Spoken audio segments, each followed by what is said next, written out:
नमस्कार दोस्तों, scary story in Hindi में आप सबका स्वागत है। आज की कहानी की तरफ बढ़ने से पहले चैनल को सब्सक्राइब कर लीजिए और अगर कहानी अच्छी लगती है तो प्लीज़ लाइक एंड कमेंट करना मत भूलिएगा।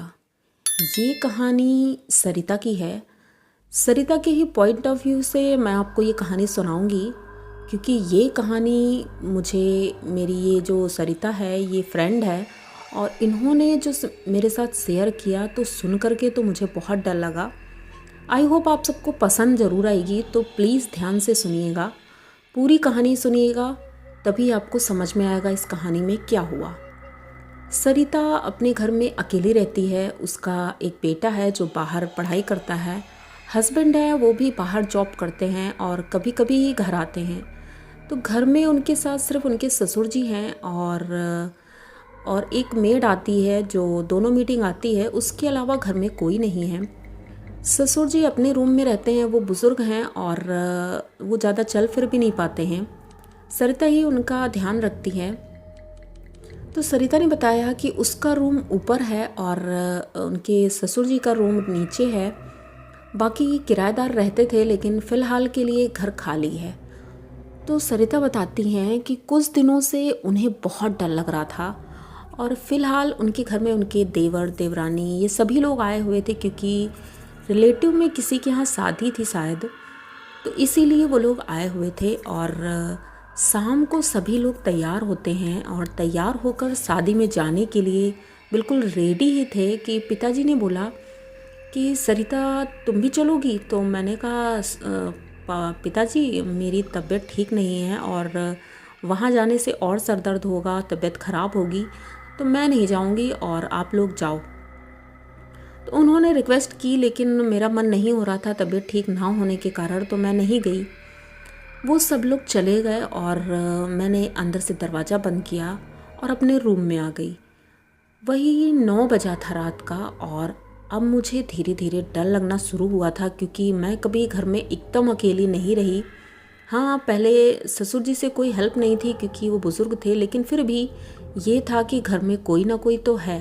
लेकिन आज घर में कोई नहीं था। मैं अकेली बैठी सोच ही रही थी। थोड़ी देर मोबाइल चलाया और टीवी देखी। अब उसके बाद क्या करूं, क्योंकि कुछ समझ नहीं आ रहा था। फिर सोचा चलो अपने लिए कुछ खाना बना लेते हैं थोड़ा बहुत। तो मैं किचन में गई और खाना बनाने लगी। जब खाना बना ही रही थी तो मुझे ऐसा लगा जैसे कि किसी ने कुछ खिसकाया हो, या जैसे कुछ मेज़ वगैरह कोई खिसकाता है तो आवाज़ आती है, बिल्कुल वैसी ही आवाज़ आ रही थी।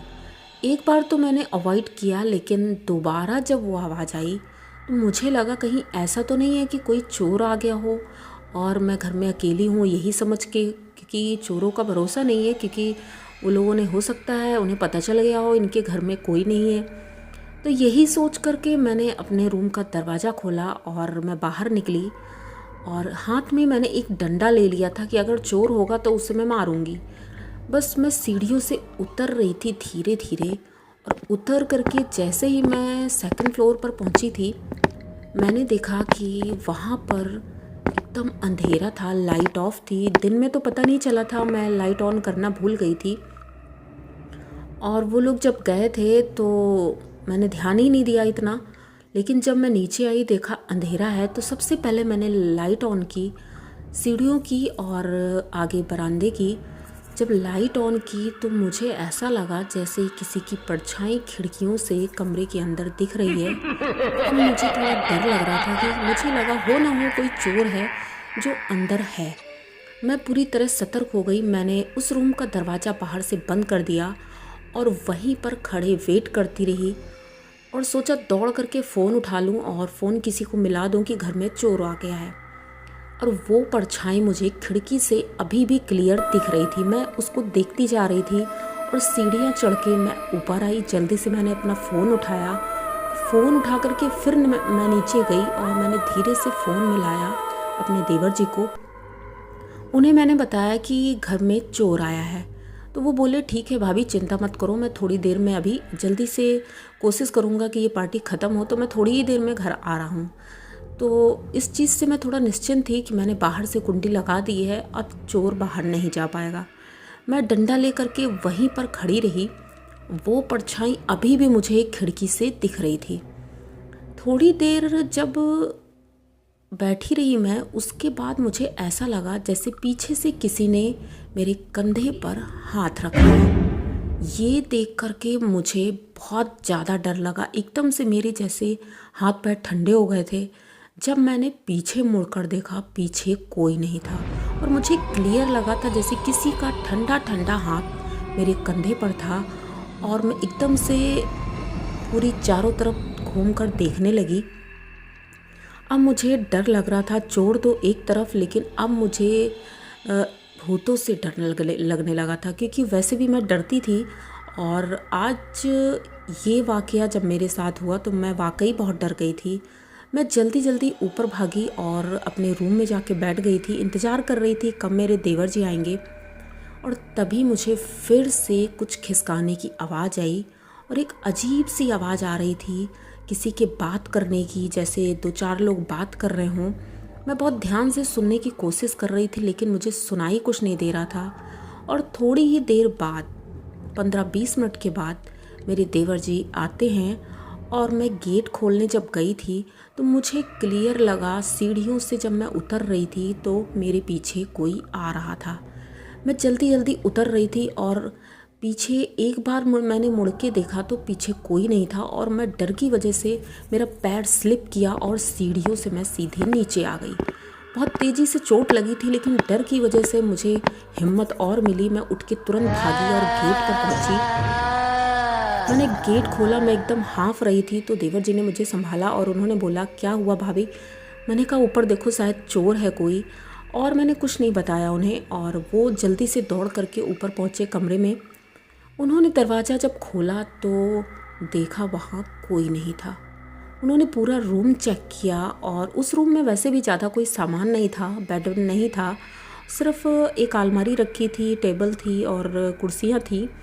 उन्होंने चेक किया पूरा रूम तो उन्होंने बोला, भाभी यहाँ तो कोई नहीं है। तब तक मैं ऊपर पहुँची और मैंने इधर उधर देखा तो मैंने बताया कि इस खिड़की के पास मुझे कोई दिखा था, बाहर से परछाई दिख रही थी, लग रहा था कोई खिड़की के पास खड़ा है और मैंने इसीलिए बाहर से दरवाज़ा बंद कर दिया था। अब सभी ने पूरा घर चेक किया लेकिन वहाँ कोई नहीं था।